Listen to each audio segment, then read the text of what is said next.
One, a Sunday Times best-selling author, co-creator of the chart-topping podcast Staying Relevant, a broadcaster reaching millions across TV, radio, and streaming platforms. The other, a seasoned marketing leader, driving global campaigns and building digital platforms at scale.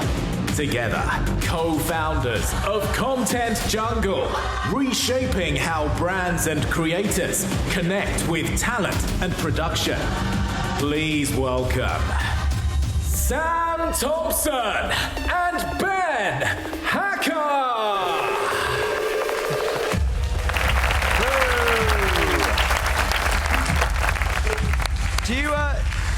Do you clap yourself in? I just clap myself in. I was like, that's weird, I feel like. Welcome. Whitney Houston clapped herself in on Letterman. Yeah, mate, that's bloody Whitney Houston. And also, what a video. I actually just watched that myself and went, yeah, that's not bad. Say that. And you didn't make it. We made it. Mate, sure, it's actually phenomenal, to be fair. I do apologise, by the way. I look like a bit of a dick. It's because I've just come from something where I had to dress like a dick. So normally I'd be wearing something like that, so I apologise in advance. Also for the swearing, which has already started. Wasn't that mime show in the West End, was it? No, it wasn't. It was this morning. Had a lovely time. Oh, no, it's called this morning. Yeah. I see. I know. I get it. We know it. Of course we do. Sam, welcome with your business partner. I have got proper questions, but I've forgotten how you two first met. We were introduced through the old CEO of the ad agency I worked at in London, who knew Sam's talent manager. Sam had the idea for Content Jungle, needed a business partner, and we were introduced. We had a few Zoom calls. We met for a bit, worked together, I think, for 6 months to see if we liked each other, and that was it. Love it. And turns out. Yeah. Oh, Ben Hacker he's one of the, I don't know why I've given you the double name there as well. Ben's the person who's literally made what I have in here a reality. Yeah. And I absolutely need that. There is no way I would have been able to actually make any of this material without Ben. It's such a recurring theme of this event is that power of co-founders, working relationships, who does what, how they met, but also how they work best together. So let's take a step back. We hear this phrase all the time, the creator economy. Often people nod along, but let's just get a sense of what that means to both of you, and then we'll get sort of diving into some of the details. Who will start us? Go on, Ben, why don't you start us with what you believe that is? I mean, to be honest, I've learned quite a lot about the creator economy since working with Sam, because there's so many different terms, creators, influencers, and then brands are now in the mix as well. In that, from someone who isn't a creator and couldn't be further away from that world, my take on it since I've been in it is the creator economy is where 10 years ago, media companies and TV stations used to own the audiences. Now with the platforms like YouTube, TikTok, Instagram, anyone, individuals and brands can now have access to those audiences. And I think, maybe don't quote me on this, I think it was 200 million people in the world identify as being a creator. Now that's huge. 10 years ago when I was doing brand campaigns, it was if you were at the big campaign, if you were at the big brand, you didn't stand a chance. So for me, it's that sort of accessibility that anyone can be a creator now. It's not just owned by the big conglomerates that used to want to rule the world. And then in that phrase, the creator economy, it's not just the creator, ecosystem or world. The economy word suggests that there's money in there somewhere. So it is about turning, really engaging stuff into money for someone at some point, presumably, Sam. Yeah, I'd say so, but that comes further down the line in my head. I think for me, I started on my personal content journey just because I loved the hell out of it, man. I like making people laugh with content that I believe is funny. Maybe it's just me who believes it, but I just started making videos when I was probably like 18, and just we didn't even have proper Instagram back then. I was just making videos that I thought was funny, and then I used to rip the piss out of my sister on Instagram. She might even watch a clip of this, so Louise, it was all because of you. She used to she used to be one of the first ever English UK-based influencers, and she used to wear a dress from somewhere that they'd sent her, and she'd sort of put it on and be like, "This is from wherever." Now everybody, the whole world, does it, but she was the first person I ever saw do it, and everyone used to sort of silently take the mick out of her, and I was like, I'm going to do the same thing. So I created a video where I was wearing the same dress, doing the same thing, and just like doing the same poses. And it was very basic, those kind of videos, but people seemed to quite like them. And then I've started realizing, well, this is actually an industry that I want to get into. I want to actually start making videos that I think are, not only making people laugh, but brands are now getting involved. Yeah. So, for example, you'd get a Cadbury's deal where they'd be like, hey, look, we want you to make an advert. We want you to make a video out of it because you like making videos. Yeah. Back then, it was purely about photos. So I want to talk a bit about these changes, but let's go back to those first videos and clips you shared. It wasn't message in a bottle stuff, send it out there. I wonder if you remember any of the first, let's call it feedback you got in terms of when something got a reaction. It was more than just putting stuff out there. Oh, I remember it. The first feedback I ever got, like properly, when I was like, oh my God, this has actually reached quite a few people, was when I wore my sister's clothes, which sounds weird for a video, and the second one was again taking the mick out of her and my brother-in-law, who's enormous. He's like 6'7", and she's like 5'1", and they used to go like abroad and do these like acrobatic movements, and that was sort of like their niche in the content world. It would get them a lot of eyeballs, and I used sort of like the same technique, but with my girlfriend at the time, and we'd like make a comedic spin on that and sort of like climb over each other and stuff, and we got like thousands and thousands of views, which back then was huge. Yeah. And no one was making videos back then, and I was like, there was a rush I got from it that I loved. Yeah, just sort of lit you up in that sense. Together. Okay, so in terms of change, Ben, give us a snapshot of brands, and feel free to mention them, because I think this audience thrives off real examples, right? Mm-hmm. Because, I mean, if you think, on the one hand, Sam, you've done, Made in Chelsea, you've won I'm a Celebrity, King of the Jungle, wow. SES Who Dares Wins. That didn't go as well. Okay. So which brands dare then, Ben? Who's into this, and how are they working with creators? I think the best brands lean in to the creators. I think, just as a bit of context, kind of when I was in the brand world, it used to be you paid for the placement, and it was very much a dictatorship, i.e., we, the creatives, have written a script, this is the idea we want, can you just turn up at this day and we'll shoot it, and then job done. That now just doesn't work, and I think I'm going to steal one of Sam's story, because he's told it loads and I've heard it, but I think it sums it up perfectly. I know which one it is. Yeah. Cadbury. I knew it. Yeah. Am I all right to tell the story? Yeah, of course you are. So I think this is a great example in that Cadbury wanted to work with Sam for a job. They came to his house, and a lovely house that you've got, but not a massive garden. And they came with like a big marquee, sort of like production assistants, some runners, 2 big television cameras, and this was for an Instagram reel, producers, directors, and it was just chaos. And Sam sort of did the idea, but then you thought you could make it better, so you actually did another version of the idea where you got your videographer, who you then thrashed around the idea, what the objectives were for the brand, and you two just filmed it. I think it was with your mum as well? Yeah, you got your mum involved. So it was just you, your mum, your videographer, you did the ideas, kind of bashed out, and it did infinitely better. Yeah. And I think that's the big shift is, if you're going to work with creators, you have to relinquish control. You have to sort of say, you know your audience better than we ever will. So on that day, though, Ben, in that garden, you learned a lesson. To what extent do you think Cadbury's learned a lesson?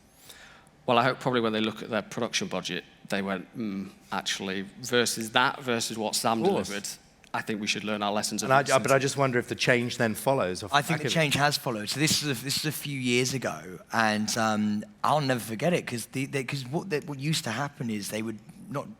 Every brand would get in touch with a production company, a proper production company, right? And they'd like send it to an editing suite. And those suites with like loads of buttons. No one has a clue what any of these fucking things do. What any of these things do. And like realistically, you need a kid who's out of uni, who's a wizard on an Apple Mac, and has a really good idea of how they want to sort of like use their camera. And that's all you need. So my guy was 700 quid, which by the way, is still quite a lot of money. But compared to like 50 grand, it's a complete different So this is super helpful, right? Let's just spark just a couple of other examples just to get us thinking. Doesn't have to be chocolate bars, could be totally. Let's chuck another couple in the mix just to get us thinking. Who's working with who? I mean, Sam, you've done more of these than I have. Oh, well, examples of things that have worked recently. Samsung, they came in and they were literally like, okay, we'd love a photo or a video making this new phone look like top dollar. And we were like, okay, do you know what we're going to do? I hired someone from Content Jungle, which is an amazing feeling, by the way, being able to use your own app to hire someone that you trust, and hired a videographer, and I hired some extras, and filmed this thing where basically we all know as a guy, your girlfriend asks you to take a photo of them by a scenic river. It's not just one snap. It's normally a 10-minute ordeal that we're put through, with a lot of shouting at us and sweating profusely by us as well. And so I did a comedic spin on this Samsung device, basically. It's a one-shot thing. You go in, you only need to take one shot, the camera's that good. Yeah. Basically, when you turn around, there's other couples, and the other guy's like, how have you done it? And then you're walking off into the sunset. You're like holding the phone like that. Made that whole thing again cost, it was about 700 quid. But there's a shift there, of course, in budget, in creative empowerment in that sense. It's like, here's the idea. Well, empowerment, again, mate, is a huge thing because, brands don't want to really give up creative control. And this is something that I found really hard, but I think we're starting to creep in there, which is, I can't tell you and guarantee you this is going to perform well. What I can tell you is the best chance it's going to get with someone like me to perform well. And what happens is that if you do one video and it does well with this brand and they come back for a second time, they will then try and be like, okay, but we want this and we want that, because they think the views are free. They think they just come. And they think they're like, oh, well, look, you will just get 6 million people watching this again. It's like, no, we won't, unless it's done a certain way. Right. Something we picked up on yesterday, and it came from a panel, funnily enough, about the future of the high street. And it was saying, actually, in a previous time, some of these companies would have found someone and almost talked them into evangelizing the product, if that's not a contradiction, but saying, here's what it is. We'd love you to get into it. Now it's almost the flip, in the sense that they find people who already love what they're doing. They're already, loving the product or the service, and almost harness their creative talents. So I just wonder if that's part of it. You know what? You're saying something that most people would agree with. I'm probably the one person who doesn't. Please, yeah. Mate, I could sell you something on my Instagram that I don't mind about. I've never used it maybe before in my life. I just want to make a really interesting, engaging piece of content that I think could sit on TV. Yeah. So, for example, I don't know, I actually do like this brand a lot, but Coors Beer came to me for a thing, and I ripped the advert off that I was filming off Levi. I went on YouTube and looked at a Levi advert from 1970s. And it was a guy who comes into this shack, and it's really hot, and he's sweating, and he goes into the fridge, and you think he's gonna pull out a cold drink, and he pulls out a cold pair of jeans, and he puts the jeans on, and it's just so well shot. And I was like, fuck, I wanna do that. So I got my best mate Pete Wicks to walk into my house sweating, go into the fridge and pull out some jeans as well to pull up, even though we're selling beer.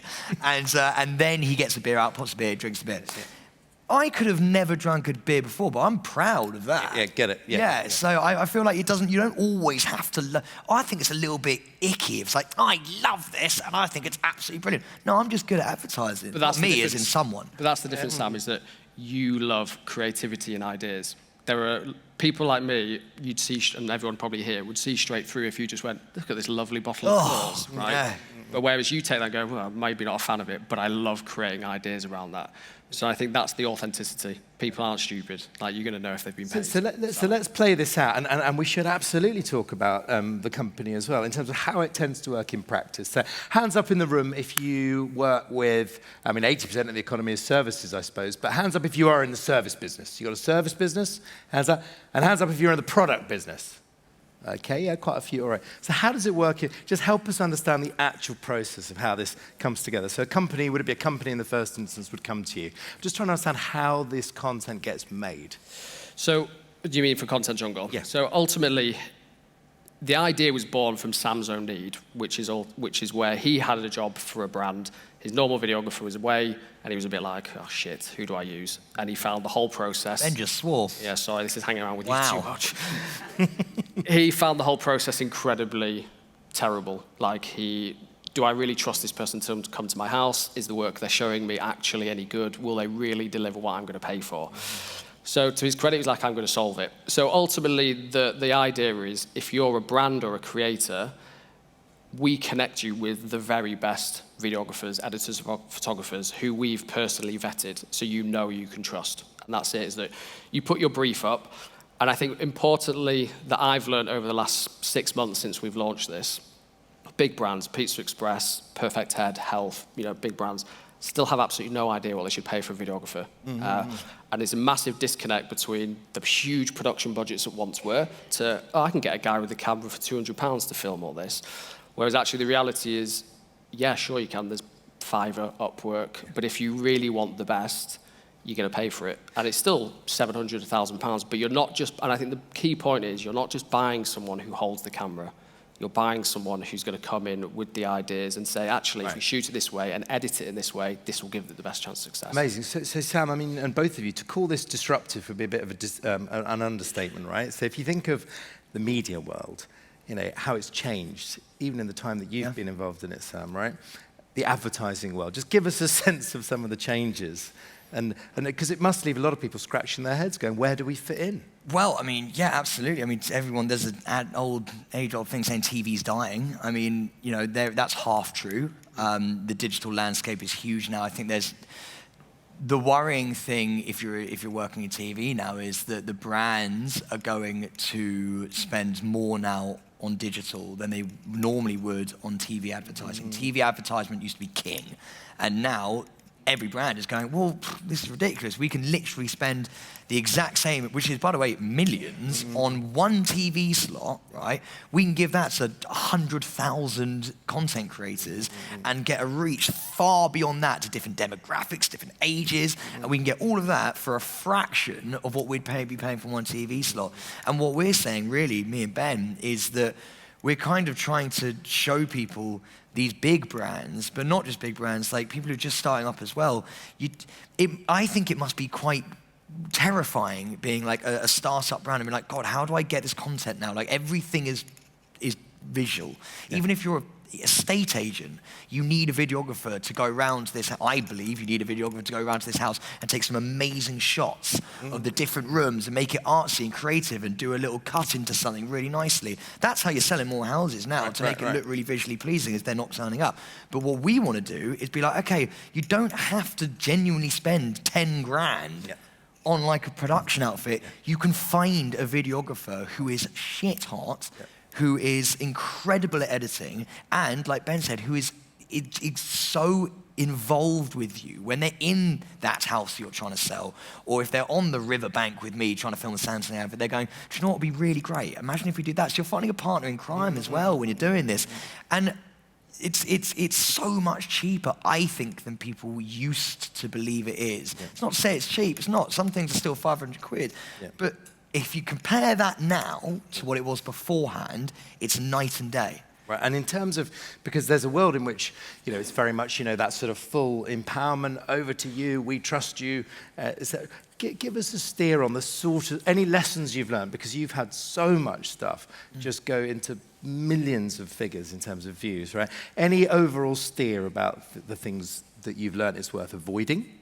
The things that tend to get picked up, just any steer for someone edging into this, thinking, actually, we're very tempted. Because the reason I'm so interested, right, especially for this audience, is this isn't just about multi-billion-pound brands saving money. It's about making this more accessible to much smaller companies. I mean, for me, I think if anyone's thinking about it, is that chasing trends is going to be probably the fastest way to grow, but also fall.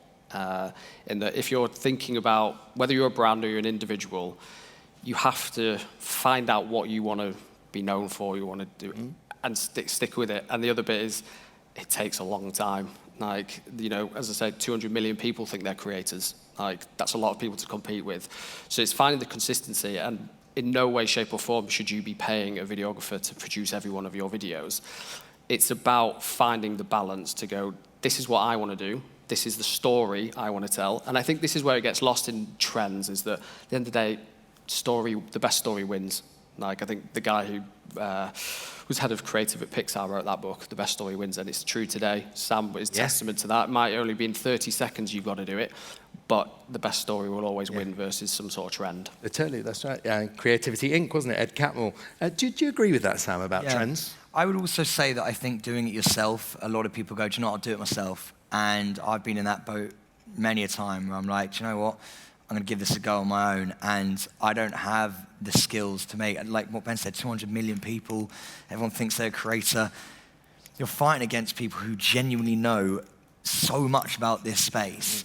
And it's like, you can't do that on your own. You can't, unless you want to just follow some sort of trend. Why not get someone who actually does know what they're doing, who actually can help you out of that? Because the amount of times I've tried to do something, I've edited it myself, or I've shot it myself, it hasn't really worked. Like, imagine just having an idea and being like, this is how I want it to be. Yeah.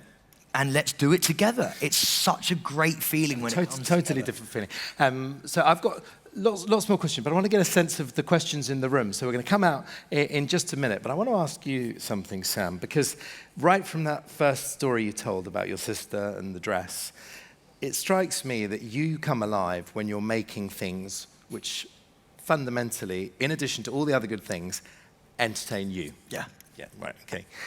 Part of that, including humor and laughter, is about surprise, is about being utterly non-bland. Yeah. If you're not careful, if one is not careful, that leads you into Murky waters.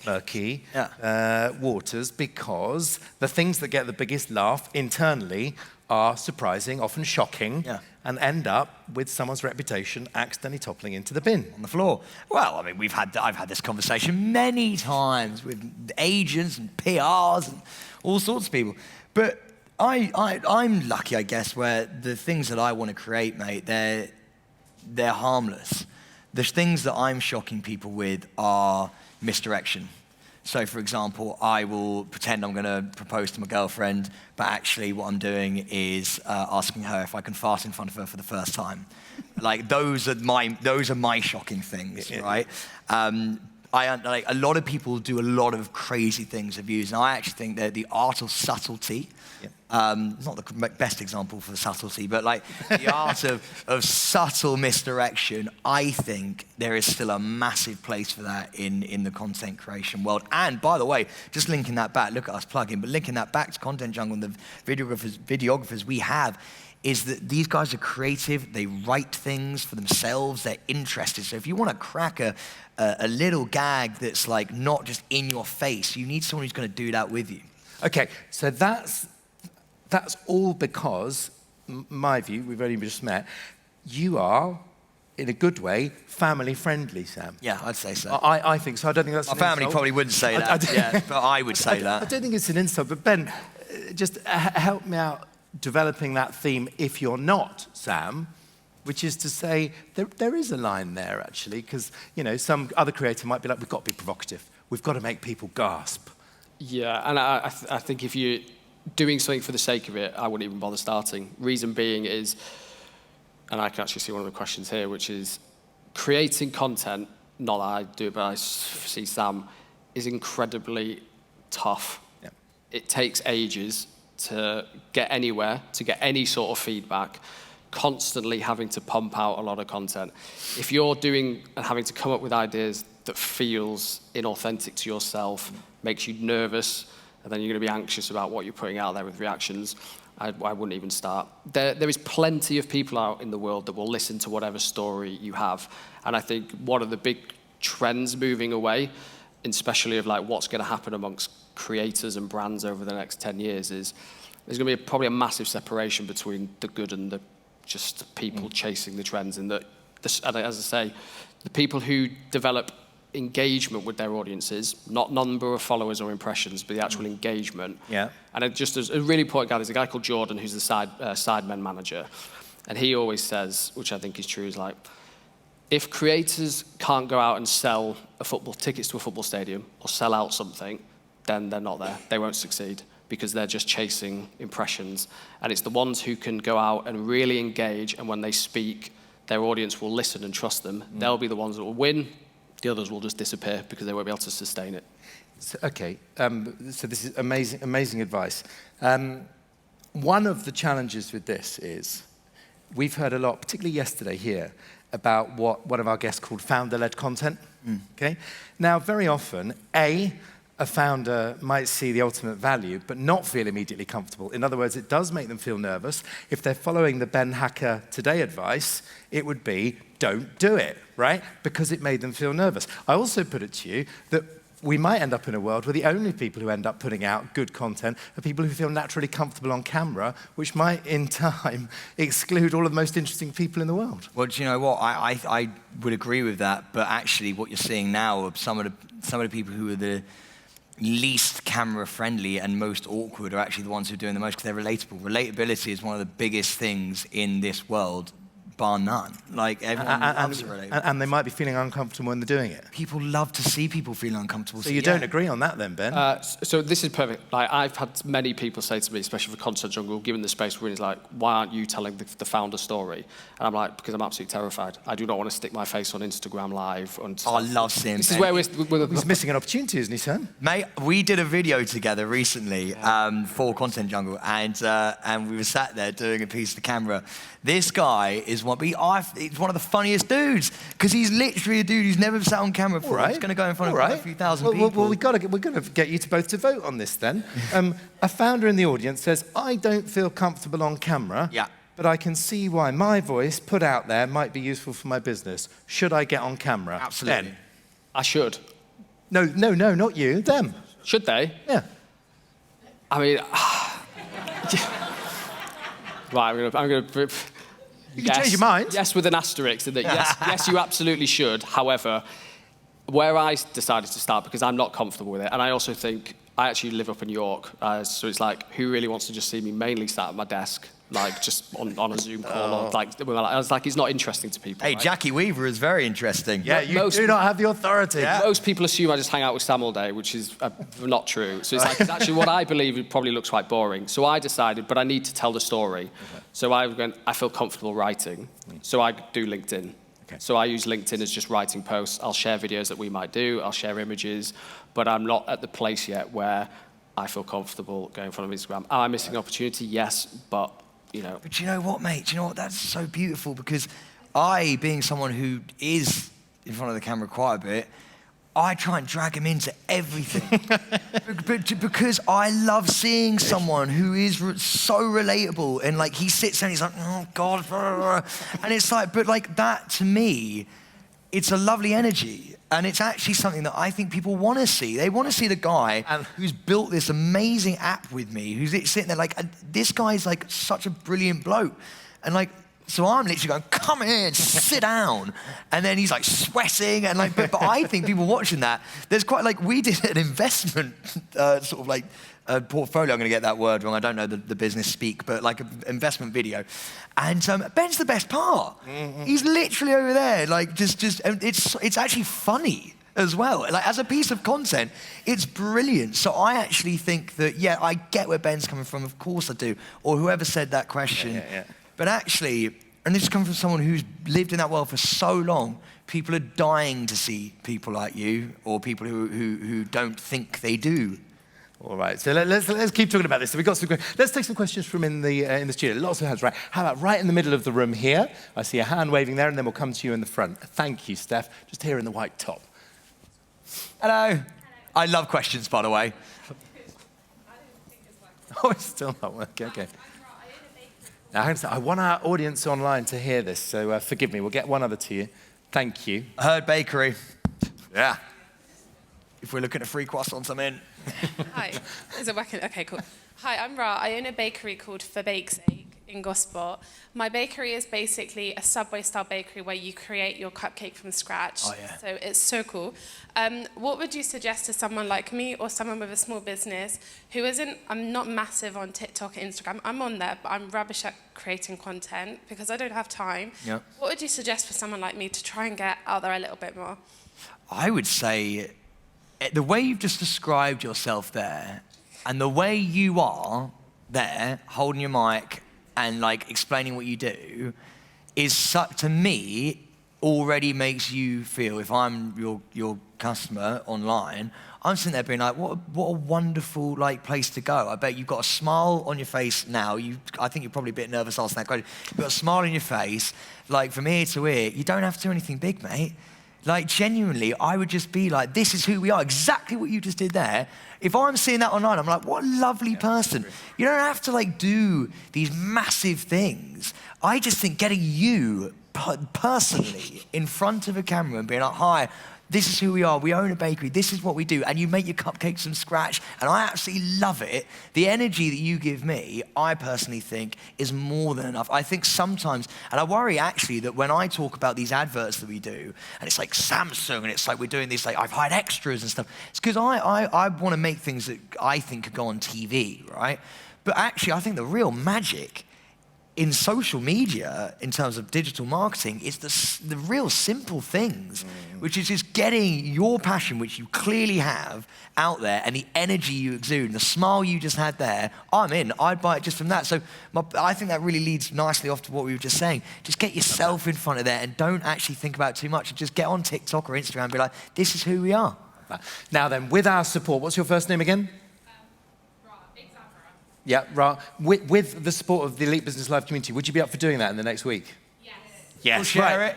We'll share it at Content Jungle. Deal. Right, deal. Round of applause. Yes. Yeah. You saw it here. All right. Now, I'm going to try and change gear. We're going to go quick fire. Waving hand in the royal blue. Welcome. The royal blue as well. I didn't know there were different shades of blue. Yeah, there you go. I'm going to make it really quick, but we've made a product for Go On studded footwear, and we have been trying with our content to get into the Sidemen charity match or Soccer Aid, and we've been trying to get Angry Ginge, and one of the reasons we wanted to try and connect with you is to see if you can help us. Our product is totally customisable, so they can wear it on a pitch, they can put any design they want on there, keeps their feet warmer, feet drier, and no mud. I mean, I've actually got your card. What do I need to do? What you need to do is, to be honest with you, if you're looking for football, is this football mainly orientated? Or rugby. Or rugby, yeah. To be honest with you, I find I'm a big football fan. This is just my personal opinion here, but like I think that football has now become such a like young person's, like it's Cold Palmer, it's like it's the FIFA unpackables, it's all of those things. I think actually you gotta, if it were me, I would turn to like kids and literally be like, okay, let's film some content of some kids playing in the park. Do you know what I mean? And like really get some cinematic shots of them like putting the new stuff on and putting whatever, getting out there and like they bang a goal in, and I get all of that. And the more you do that, I think personally, that kind of marketing for me is something that I would be like, that's really cool. Right, and on that, Sam, so quick explainer, Ben, forgive me, that's the second reference to the Sidemen, known to many, but this is a very influential collective, right? Can we have just a quick explainer? Oh, wait, Matt, I could do this one quickly. Sidemen, because I know them, they are phenomenal. Started as YouTubers, I'm sure, we know Sidemen are? Few nods, few shakes. They started as YouTubers, and KSI and a bunch of others, and they created a production company, and they've now put on a football game that is at Wembley Stadium that is in front of more people than Soccer Aid is. Yeah. And it's only growing bigger because it's played predominantly and only, actually, not even predominantly, only by creators. And I'm being cheeky, aren't I? But given you've shown your hand that you know them, with a little bit more thought and filtering, could we put that connection on the table? I'm doing Soccer Aid with Angry Ginge. I'm sure I can give him the card, yeah. Yeah, strike number 2, yes. All right. I feel like Santa Claus right now. Ho, ho, ho. Thank you for being patient down on the front table. Here we go. And give us a wave if you've got questions on the far side. Yeah, my name is Obi Dike. I'm a director of Wool and Black Company Limited. We do 2 different types of businesses, but the central thing is innovation and development. Yeah. How do, as a director, bring these things together as a one personality, knowing the fact that I'm like Ben, who's camera shy, and how do I project myself to represent 2 different brands? I feel like we've got a different sort of thing where we're very lucky where we have someone who is like you, mate, in Ben, and we have someone who literally loves people and wants to get out there in front of everybody like me. So I feel like, is there anyone who's sort of running the company with you? And is he a bit more like me, or is he like Ben as well? You got 2 Bens? Yeah. Well, you don't want to double negative, because what would you say? I feel like I'm becoming a bit of a character here, which is... I think, look, ultimately, you can't force it. You know, you can try, but if it's not you, it's not you. But you have to get out there. And I would say, telling the story, and I know I can repeat it, find what works for you. You know, maybe over time, you and I will both feel more comfortable, because at the end of the day, you'll get it from confidence of understanding your business, that you are the authority. Was dragged last weekend to a group of business leaders meeting kids to do kind of an implementation there, because it's becoming a kind of an issue for me. Yeah. So I made to kind of organize a group of us, and then we did a video. It hasn't been out yet. So this is hot off the press. You with some business leaders went to speak to some kids, and you did record that. And just as if we hadn't guessed, could we get the mic? A little bit? Yeah, there you go, Steph. Thanks so much. So maybe that's how did it go when you did it, and how did it feel? It took about 16 or 17 runs to. Yeah. Don't worry, mate. It did for us as well. We're doing our video. But at the end of the day, yes, we got something which they are editing, and then we'll be coming out for maybe this week or next week. Thank you, sir. Do us a favour. Pass the mic to your neighbour. Oh, I've seen. Do you know what's crazy though? Do you know what's mad? Is that I think this is getting filmed, isn't it? Yeah, it is. Mate, if you just clipped that up, like. That's such a nice thing. You've been vulnerable there. You've come up and been like, God, I've sort of struggled with the thing in front of the camera. And I actually put myself forward and I went and met loads of people and we filmed something. It took 17 goes. Mate, if you clip that, what you just said there, this is just my opinion, by the way. I mean, I'm not a full leader in this kind of stuff. I just have an opinion. But I think if you clip that, was beautiful. And I think most people are going to watch that and be like, my God, this guy is massively trying. His product's probably amazing as well. And like he's like that resonates with me as a viewer, and I go, I really like that. Yep. That's like good energy. It's fucking great, mate. I think you should if you can get that, clip that up. We will see what we can do. Thank you very good observation. Let's do two here, one there, and then you can pick whichever one you'd like to ask. Yeah. This isn't a question. This is an observation. So I'm looking at We suck. I know. I'm looking at the screen, and Ben, you're saying the screens that the TV is on, and you're saying you're not comfortable, you're kind of, I'm scared, but you're coming across as so confident with Sam, so the balance is amazing. And one thing I've learned in business is, as a potential for you, is if you are being filmed, maybe be led with the questions, because if you're being led with questions you can answer, you're automatically being, you're automatically being yourself, and you're not being pressured to think, what can I say? You're being led, and then all of a sudden you've got like a pathway to kind of just answer naturally. That's a great idea. And spoken, unless I've got you misidentified, as an actor yourself. Yes, I was from a actor's background in terms of confidence and stuff like that. It's great observation. Yeah. Thank you, sir. Pass the mic just behind you. Thank you. Hi, thanks. Hello. My name is Simona, and I've recently made an app which helps women buy only clothes which really match the existing wardrobe. But I really struggle with popularizing that content, because it's not an actual product, it's a digital product, I guess, like your service. So what would be your advice to really marketing an app is to compare it to a real product? I'm feeling another dress coming on, Sam. I'm going to be honest with you, I was just thinking that weirdly. I would comedify it. That's not even a word. I would make it funny if I could. I would literally have me creeping into my missus's sort of dressing room, being like, right, okay, what are we looking at here? And then go onto the app and maybe the clothes would change on me, and then I'd be in her clothes from the app, and then she's coming in, and then there's a comedic timing look, and I'm like that, and it just cuts like that, and it's just a nice quick bit of content. I'd make a comedy thing about that to show people what it is. Otherwise, I think you're just in the sea of this is what we are, and we're another app. But I would make it comedy, but that's the only way I know how. And on that, so Sam brilliantly has gone to the treatment of it. Ben, any ways to approach the thinking about it? Yeah, so I've worked at a number of startups that did apps previously. Forget the actual that it's an app, and this is going to sound really obvious and quite old school, but it still works, which is just whatever the benefits are, that's what you need to show, and then you need to add the creative layer on how you tell that story. Don't even show the product. As soon as you show, I think I read something, this is how sad I am, but I read something, it was retention of when apps are shown in ads or whatever, people just go off, I'm not interested. So whatever benefits it has matching your previous wardrobe, think of creative ways to bring that to life, and that's your ad. Just forget that it's an app for now. People will discover it. What's the name of the app? It's called Tailored to You. Tailored to You. Great, thank you very much. Shweta asks, TikTok seems to be changing how people discover products, often before they even realize they need them. What triggers, here's the question, what triggers the moment where someone's curiosity turns into a purchase? Well, I'm into cats, mate, so whenever I see any sort of cat toy or cat tree or catnip, anything, I'm on. I mean, look, we all know that the phones listen to us now, so literally I feel like they can even read our minds. But I feel like, for me, I like emotions leading content. So I'm a sucker for a backing track and some sort of emotional thing with a video of a cat rubbing its face against their owner's face. And if you were to then show me, I know, I could cry as well.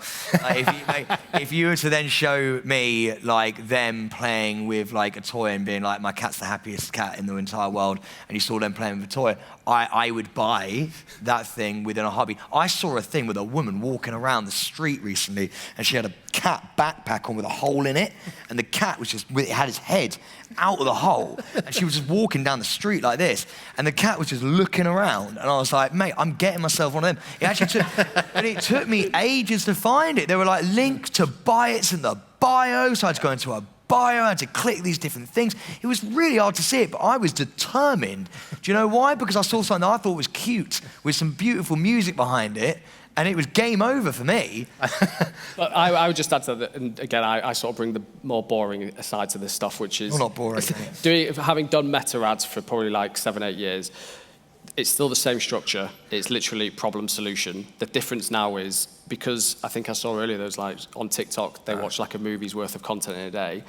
You have literally 3 seconds to get someone's attention. So the amount of what you would class as hooks and then getting through that is a phenomenal amount of work. But it is still, to get people to go from discovery to purchase, just, oh yeah, that's my problem. Oh, that's a great solution. I don't know what solution, carrying a cat around. Hey. I was just imagining Ben's face in the little backpack, actually, there. I think, actually, to be fair, I'd be carried around in Ben's, I think. Yeah. Well, you're not the first person to think that. But can I ask you for a prediction, Sam? Yeah, sure. How do you think this is all going to change over the next few years? Do you know what? Well, first of all, this has been a really fun exercise. I've enjoyed the hell out of this. I don't know whether you guys have, but I have. I think that it's only going to go one way. There's 99% of the world who are watchers and 1% of the world who are makers. And that is a sad truth. It's not a happy truth, because it means too many people are glued to their phones. Don't get me wrong, I make a living off of it, but if I were to look outwards and I'd do a helicopter view of the world, I'd think that's pretty sad.